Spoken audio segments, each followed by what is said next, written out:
Les amis, revue de championnat express. On prend 3 petites minutes ou moins pour aller parler du championnat d'Égypte.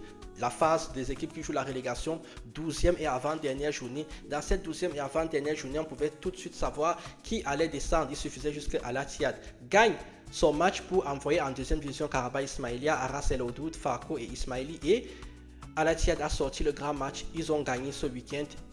Et donc, du coup, les 4 équipes que j'ai citées précédemment sont en deuxième division. On aura la 13e journée qui sera juste une petite journée de plaisir ce week-end. Allons donc donner les résultats quand même de la 12e journée des équipes qui jouent la relégation, sachant que le champion en titre, le Zamalek, l'a été dans les équipes qui jouent le titre la semaine dernière. C'est parti.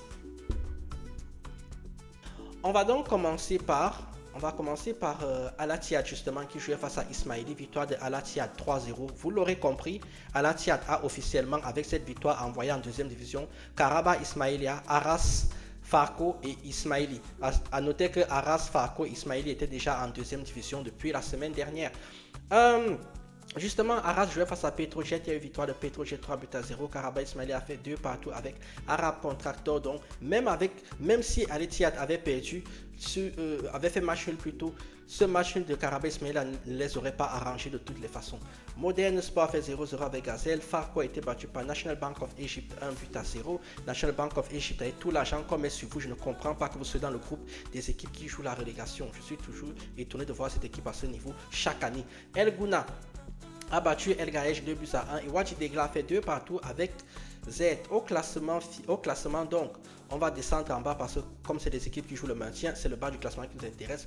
Vous comprenez donc que Karaba Ismail a 31 points. Ils sont maintenant à 4 points de Al Ittihad qui en a 35, donc c'est fini.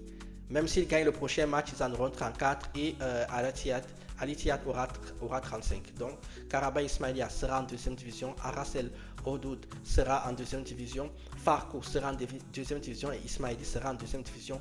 C'est plutôt correct par rapport à ce qu'on a vu tout au long de la saison en fait. Tout au long de la saison, voilà les 4 équipes qui ont été vraiment très faibles. D'ailleurs, ça se voit quand vous regardez même leur goal average, -3, -6, -7, -7. C'est des équipes qui ne prenaient pas le football offensif.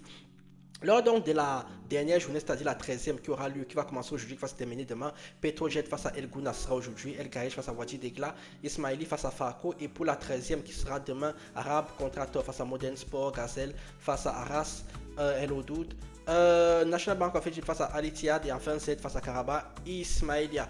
Vous likez, vous commentez, vous partagez. On viendra juste donner ces résultats la semaine prochaine tranquillement. On connaît qui est le champion, on connaît les équipes qui vont descendre. Le championnat égyptien est fini pour nous. On viendra juste leur dire au revoir la semaine prochaine. Tchuss!